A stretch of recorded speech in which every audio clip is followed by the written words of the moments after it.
If you're searching for the easiest to hit fairway wood on the market, or you're that golfer that comes into the fitting session and says, look, I can't hit fairway woods off the deck, this is the information you're going to want to watch. Today, Derek and Dave are having the ForeGolf Custom chat about the Callaway Rogue ST fairway wood. Watch the video, we've got some great insight into if you're getting fitted for this, what sort of lofts you should be looking at, and what does low spin and high launch mean from a fairway wood. So keep watching.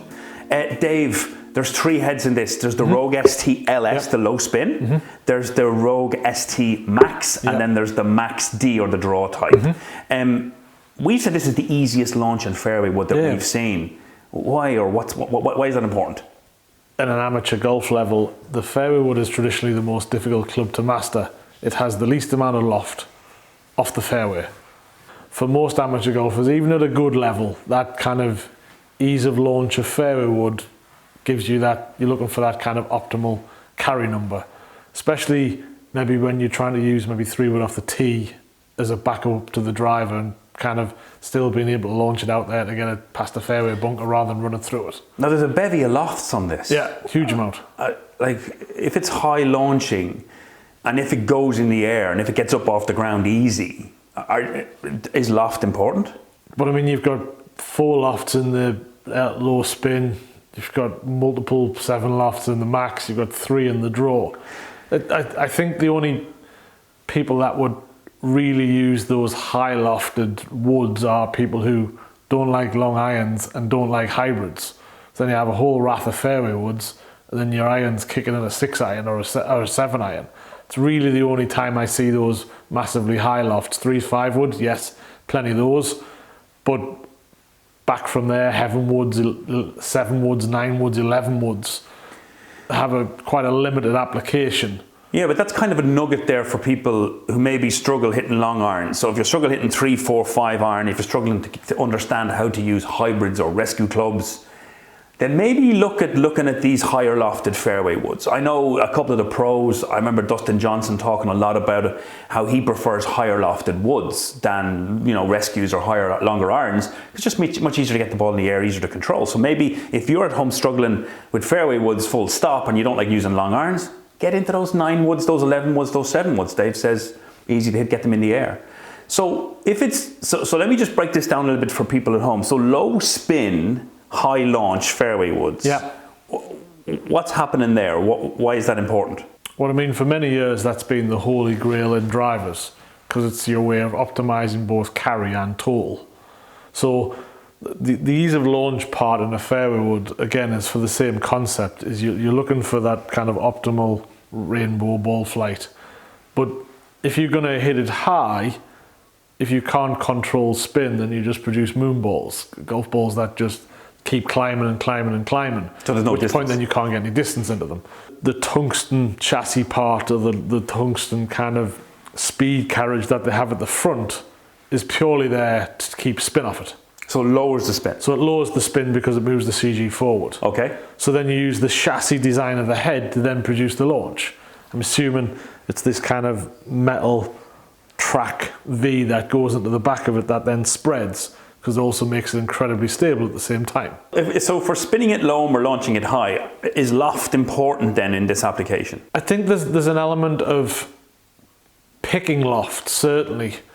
But if you've ever been that golfer who says, I can't hit a 3-wood, I just use my 5-wood, this is a product where you can start considering a 3-wood. I had a customer the other day who's never had a fairwood in his bag in 25 years.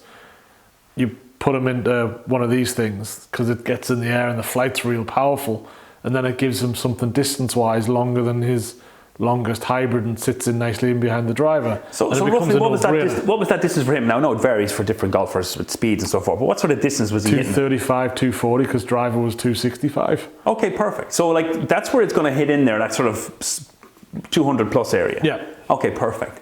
Well then, if loft isn't a huge factor, but you just got to get the right spacing, who are these different heads for? Because you're saying everything goes high in this range. Yes, they're all naturally high, and I think a lot of the differences in the head tends to come from, so the Max and the Max D are quite shallow heads, so they're quite flat to the ground. That makes launch a little bit easier. I'd say as much as the D is completely draw biased, as in very draw biased. Okay, so Nugget, if you're a slicer of the golf ball, right-handed slicer, go into the D type because it's more draw. You also get a little bit more loft on the D types than you do on the traditional ones. So okay, cool. 16 versus 15 in the 3 So wood. slicers D type, and then there's still a draw biasing on the max. Okay. So again, that ease of flight for getting the ball to sweep through and launch through the air. The low spin, I guess, is Callaway's attempt at making a low launching because it's a deeper face profile. Right. So the design of the face changes in, and the way the head is constructed changes when you get to the LS. It still launches. So if you're naturally high launching from a fairway wood anyway, this is probably where you needed a triple diamond version of this. Oh. Yeah. Or because there's other category products, Stealth, TSI 3, Titleist, which do a much lower, flatter flight. Okay, at that same product. Let's tie that together. So if you're let's call you a better player, a harder, stronger ball striker, hits the ball quite hard and get the ball in the air very quick. Yeah. LS is probably enough for you. I guess that's the reason why they make a 13.5 in it. So if you want it to be a Callaway, you can go lower in loft and get round that problem. But there's higher lofted product that will launch lower than the LS. So shafts then. Yeah. Are you saying then that shafts, are important when you're getting fitted? You got to get the right shaft in this, or what are you seeing? I think the shaft tends to complement the story around flight. So shafts tend to be quite soft, bit of tip control. Because if you want the head to launch, you may as well get the shaft to help it as well. You can use something very, very stiff in the tip if you want the LS to work as a low flighted tee-in product. So off the tee. That's the only time that you really need to be very conscious about what you do with the tip section of the shaft and keep it nice and stiff to keep the ball flight down. If you're going to use maybe the LS with 15 degrees of loft off the tee. So there you have it. This is a low spinning product. It spins low, which means when you hit it, all the flight comes from the launch parameters of the head. So the weight is low down to get the ball into the air, but it spins low. So it doesn't go up and up, it goes up straight away and then flattens out because of the way the low spin operates.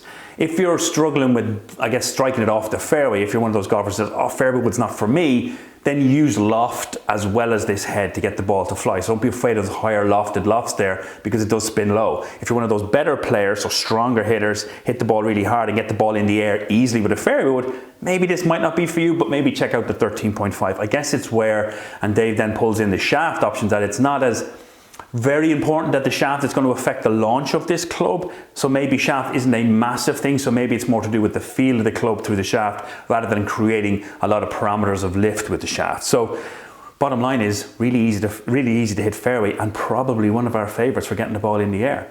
And then obviously we're going to put a link to the video to the driver of this product. I'll put that video up above. You can have a look at that as well.